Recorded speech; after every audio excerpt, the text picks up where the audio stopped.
Hello, hello, j'espère que vous allez bien, chers amis.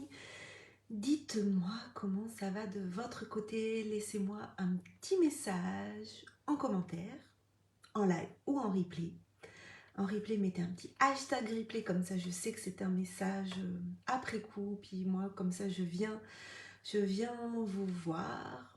Et puis, j'avais aussi envie de vous dire sur YouTube, qui est-ce qui va laisser le premier message, le premier commentaire sur YouTube? Parce que je sais qu'il y en a qui voient les replays sur YouTube, puisque je vois le nombre de vues, que je vois des likes, et que je ne vois pas de commentaires sur YouTube.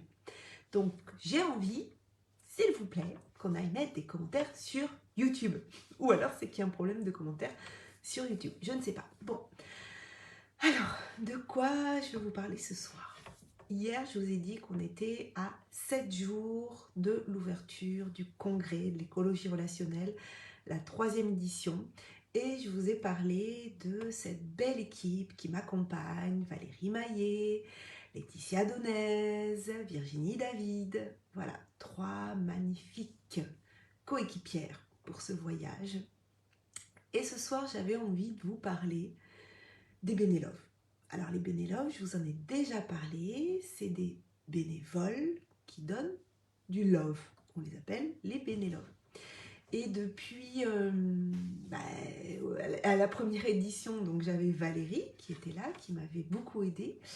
Et puis ensuite, à partir de la 2e édition, on a créé une équipe de personnes qui soutiennent le congrès, qui relaient aussi l'information sur les réseaux sociaux, qui invitent leurs amis.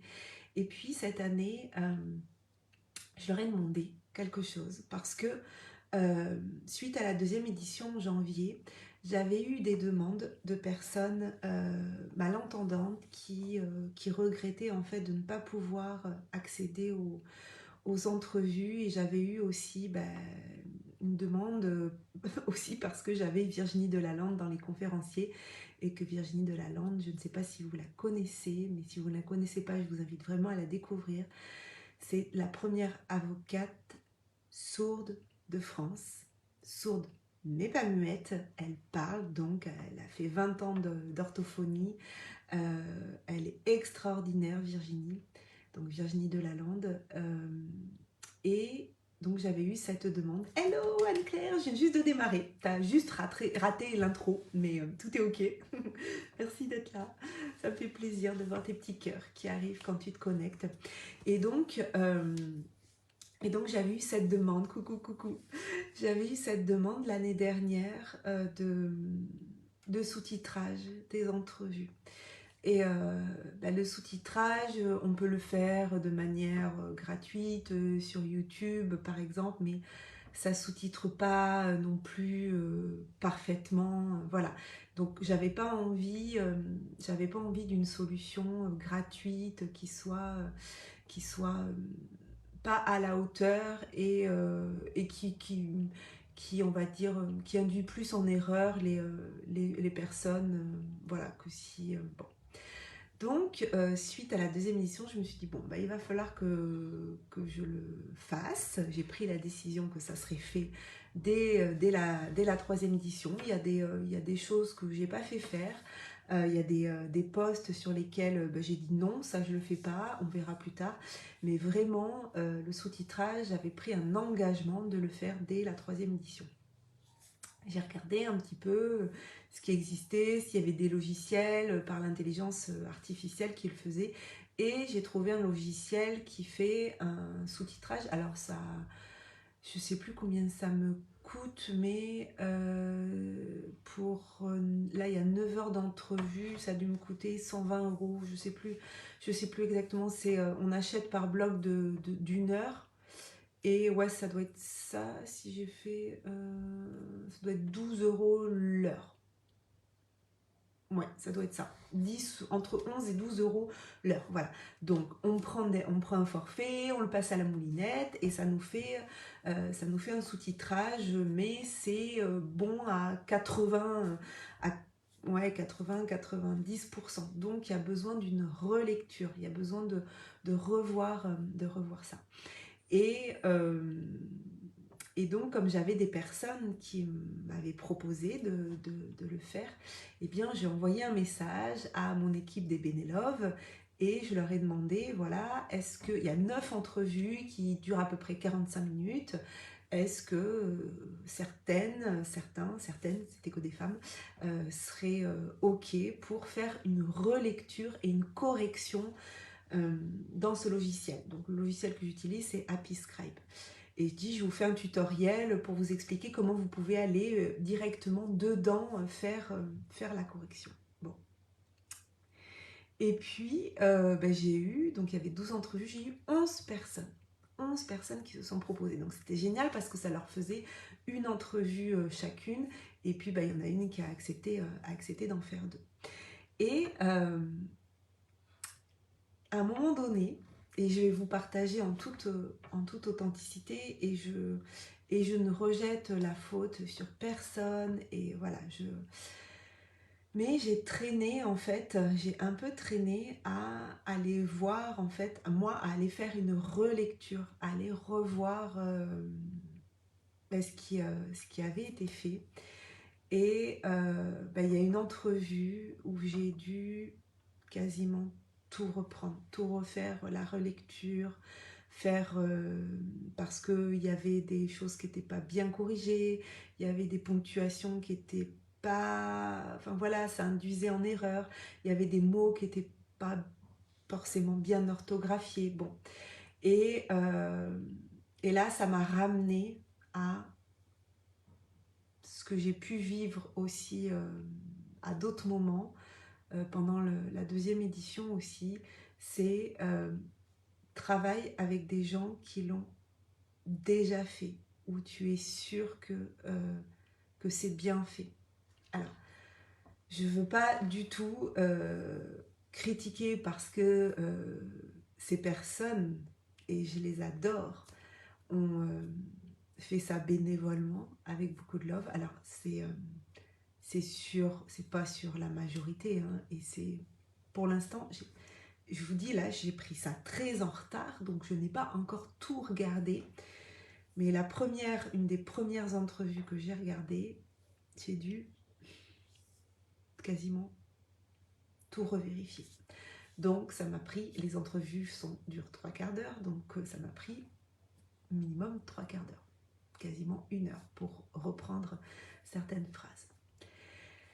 Mais je ne veux pas m'éterniser sur ça. Je veux juste vous partager, parce que j'ai dit que je viendrais partager en toute authenticité ce que je traversais. Et là, je me suis rendu compte en fait que pour l'année prochaine, je dois prendre quelqu'un et je dois payer quelqu'un pour faire cette vérification. Parce que on peut pas... Moi, j'ai une certaine exigence. Et je me dis que si on rend... J'ai le nez qui me chatouille. Si on rend accessible aux malentendants des entrevues, mais que c'est pas sous-titré correctement, c'est pas possible. Voilà. Moi, je veux pas faire quelque chose pour dire oui, j'ai fait un sous-titrage pour les malentendants, et puis c'est pas correct, c'est pas bien fait. Voilà. Donc, je prends ma responsabilité, je ne rejette la faute sur personne.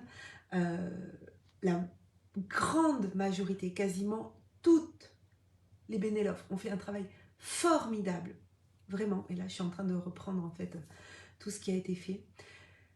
Mais voilà, il y a quelques couacs. Comme je le disais, je ne veux pas m'éterniser là-dessus, mais je voulais juste le partager. Voilà, pour vous dire que, oui, c'est pas si simple que ça de travailler en équipe, c'est pas si simple que ça de travailler avec des bénévoles, parce que quand c'est du bénévolat, c'est pas le même engagement. En tout cas, tout le monde n'y met pas le même engagement, et je peux l'entendre complètement. Je peux l'entendre complètement qu'on a tous beaucoup de choses à faire. Et que des fois, on se dit, bah oui, je vais proposer de t'aider, mais des fois, on n'a pas suffisamment le temps. Et c'est ok aussi, moi, ça m'arrive aussi. Et puis, il y a aussi qu'on n'a pas tous le même niveau d'exigence. Et moi, j'ai un niveau d'exigence assez élevé parce que je vise l'excellence. Et en l'occurrence, rendre accessible des entrevues à des malentendants, pour moi, ça ne doit pas être fait à moitié. Voilà. C'est ma façon de travailler et je ne veux pas l'imposer non plus aux gens. Voilà, c'est pour ça que je dis que je prends l'entière responsabilité et que donc là je suis en train de reprendre. Alors oui, on est à J-7 et normalement dans mon rétro-planning, ce n'était pas prévu comme ça, mais c'est comme ça, j'avais qu'à vérifier plus tôt. Donc c'est, voilà, je le prends pour moi. Euh, Merci Anne-Claire, tu es parfaite. J'aurais réagi comme toi, la frustration doit être là. Oui, c'est vrai que j'ai été assez frustrée, voilà, de me dire ah, j'ai délégué ça.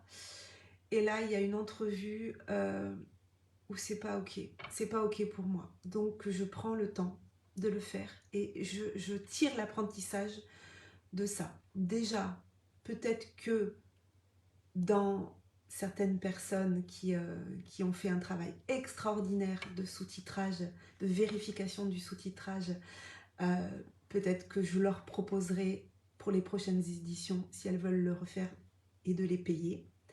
Voilà, c'est aussi ça. Je crois qu'à un moment donné, il y a toujours, et vraiment moi je le vois comme ça, il y a toujours des moments où il y a des choses qu'on veut faire, on n'a pas forcément les moyens, ou alors c'est pas là-dessus qu'on veut mettre les moyens, mais en même temps on veut le faire.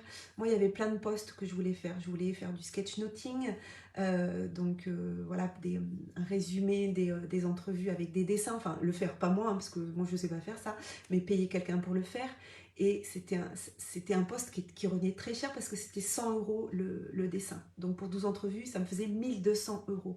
Et honnêtement, je ne me voyais pas aller dépenser 1200 euros pour du sketchnoting. Euh, Parce que c'était pas ce poste-là que je voulais, c'était pas sur ce poste-là que je voulais investir.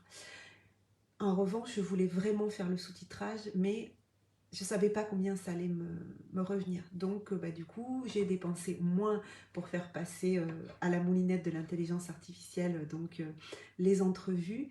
Et j'ai choisi cette année, voilà, de le faire avec des bénévoles qui ont donné beaucoup d'amour et beaucoup de temps pour ça. Mais ça m'apprend aussi que si je veux faire grossir le projet, si je veux faire grossir l'impact, si je veux aussi rendre accessible aux malentendants, parce que alors, comment dire, j'ai personne dans ma famille qui est malentendante, donc je ne suis pas sensibilisée particulièrement à ce handicap. En revanche, j'ai eu une magnifique rencontre avec Virginie Delalande, que j'ai rencontrée en mai 2019, que j'ai interviewée sur ma chaîne YouTube. Vous pouvez aller voir d'ailleurs l'entrevue avec Virginie qui est sur ma chaîne YouTube. Une magnifique entrevue que j'avais sous-titrée, mais que j'avais sous-titrée à la main. C'est-à-dire que j'ai mis je ne sais pas combien d'heures, vous ne pouvez même pas imaginer, parce qu'à cette époque-là, je ne connaissais pas de logiciel accessible qui faisait les sous-titrages. Et en plus, je ne sais pas si vous connaissez Virginie Delalande, mais comme elle est sourde et, alors pas muette, hein, c'est ce que j'ai dit, mais elle a beaucoup travaillé avec une orthophoniste pour travailler son langage, mais l'intelligence artificielle, par exemple, de YouTube, ne reconnaît pas bien, en fait, son élocution. Donc, je ne sais pas si c'est possible de faire marcher l'intelligence artificielle pour sous-titrer, par exemple, son entrevue. Certainement, hein, mais du coup, c'est des logiciels où il y a un certain coût. Donc, moi, j'avais tout sous-titré au montage. J'avais tout coupé, écrit. Enfin, voilà, ça m'avait pris... je sais pas, peut-être une dizaine d'heures, j'en sais rien, pour une heure d'entrevue, je sais plus, mais c'était vraiment énorme, j'avais travaillé plusieurs jours dessus. Et donc voilà, donc il y a eu cette belle rencontre avec Virginie. Après, moi, je suis issue d'un environnement familial d'éducateurs spécialisés. Mon père était éducateur spécialisé, il travaillait dans un institut médico-éducatif avec des enfants déficients mentaux. J'ai travaillé tous mes étés d'étudiante en tant qu'éducatrice dans cet établissement et j'ai fini ma carrière d'enseignante dans un ITEP, Institut thérapeutique, éducatif et pédagogique, avec des enfants, non pas déficients mentaux, mais en difficulté sociale. Et donc le handicap me touche par rapport à mes valeurs, voilà, les valeurs de partage et les valeurs de rendre accessible et les valeurs de tolérance, de lutte contre la discrimination, etc., etc., etc. Vous voyez ce que je veux dire? Donc, ça me tenait vraiment à cœur de faire ça cette année. Donc voilà, c'était vraiment ce que je voulais vous partager ce soir, que des fois, on veut faire des choses et puis on ne sait pas trop comment faire. On y va avec le moindre coût. On utilise toutes les bonnes âmes, les bonnes intentions et le love qu'on veut nous envoyer. Et c'est OK, vraiment. C'est complètement OK. Et je ne regrette pas et je ne renie pas ce passage-là d'avoir travaillé comme ça. Mais je sais que pour la prochaine étape, ben soit des personnes qui ont super bien travaillé cette année seront OK pour le refaire, et je sais que ça sera du bon boulot, euh, soit je paierai quelqu'un pour vérifier ça, parce que en fait, j'ai voulu faire une économie, mine de rien, et c'est aussi OK, et je m'observe aussi dans cette démarche, et je m'accueille aussi dans cette démarche, et je la trouve aussi très, très belle et très intéressante. Et c'est comme ça, en fait, que je conseille aussi aux gens de faire. C'est-à-dire qu'il y a des fois, on veut faire des choses, on n'a pas les moyens, ou en tout cas, on a peur d'y mettre les moyens parce que il faut faire des choix. Euh, Anne-Claire, tu dis quel courage et déterminé, je suis heureuse de te découvrir jour après jour et de voir que je partage les mêmes valeurs d'exigence que toi. Yes! Bah, écoute, j'espère qu'on aura l'occasion de se revoir et de se faire un gros câlin. Et, et je le conseille ça, voilà, quand on n'a pas forcément les moyens ou qu'on a une réticence ou que voilà, d'aller chercher des gens qui peuvent nous aider euh, avec le cœur bénévolement, mais je trouve que c'est toujours intéressant ensuite d'aller voir comment on peut faire, comment on peut gravir une marche en fait. Je n'arrive pas à trouver les mots. J'ai le terme de upgrade dans la tête, mais je ne sais pas si c'est ça. Voilà, de monter les marches et de monter toujours l'exigence, c'est-à-dire de se dire, ok, il y a eu ça c'était déjà super, qu'est-ce que je peux améliorer, qu'est-ce que je garde, comment je peux, voilà, et avec qui j'avance. Et il n'y a vraiment aucun jugement des personnes, c'est juste que j'observe des faits, j'observe un travail et ensuite, comme tu dis, voilà Anne-Claire, c'est la valeur d'exigence, où est-ce que je la mets et qu'est-ce que je veux pour moi, pour mon entreprise, pour mes projets, pour ce que j'apporte au monde et quel est le niveau d'exigence que je veux mettre. Et moi, je veux toujours mettre un niveau d'exigence supérieur. C'est pas une course à la perfection comme des fois on a voulu me mettre dans la catégorie de quelqu'un de perfectionniste, c'est pas ça en fait. C'est du professionnalisme et de dire comment je peux grimper en qualité dans l'intérêt de la contribution au monde. Voilà, qu'est-ce que je peux ajouter. Donc, les entrevues vont être sous-titrées du mieux possible. Mais vous voyez là par exemple, je suis en train de me dire, oui mais alors les questions-réponses, enfin je suis en train de me dire, ça fait longtemps que je me le dis, hein, les questions-réponses qui vont avoir lieu après en live, elles vont pas être sous-titrées parce que du coup ça va être du live et que ça va être mis aussitôt dans la plateforme. Donc je vais voir si j'accepte de l'imperfection et que je le fais passer à la moulinette du logiciel d'intelligence artificielle qui va sous-titrer à 80%, ou si je le fais pas du tout. Voilà, on verra. Je sais pas encore, j'ai pas encore pris de décision, mais en tout cas, l'idée c'est vraiment de rendre accessible aux malentendants. Et moi, à chaque fois, je me nourris beaucoup du feedback. Je fais toujours, après chaque événement, je l'ai fait aussi pour le festival là, qui a eu lieu à Bordeaux le 20 août, je fais toujours un questionnaire sur qu'est-ce qui vous a le plus plu, qu'est-ce qui vous a le moins plu, quelle était votre intention en arrivant, est-ce que vous avez trouvé ce que vous recherchiez, si c'est pas le cas, pourquoi? Et puis toujours, si vous avez des idées d'amélioration, voilà, laissez-moi un message et on avance comme ça.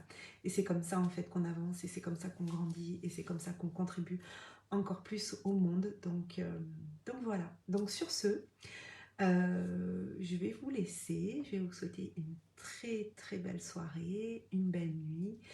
Et moi, je vais aller regardez, continuez de regarder ces sous-titrages d'entrevues. Et encore une fois, merci infiniment au Benelove qui donne beaucoup de love actuellement aussi sur les réseaux et dans le groupe Facebook. Et d'ailleurs, si vous êtes inscrit au congrès, alors déjà si vous n'êtes pas inscrit au congrès, bah, partez vous inscrire. Et puis si vous êtes inscrit au congrès, n'hésitez pas quand vous êtes dans le groupe Facebook à inviter vos amis à entrer dans le groupe Facebook. Ils s'inscriront après. De toute façon, je mets des liens à chaque fois. Si vous pensez qu'il y a des gens à qui ça peut être utile, voilà, de venir chercher un boost d'amour, un boost de connexion, bah, vraiment, invitez-les parce que je pense que ça peut vraiment être utile par les temps qui courent. Voilà, belle nuit, bonne nuit à tout le monde et à demain. Bye bye.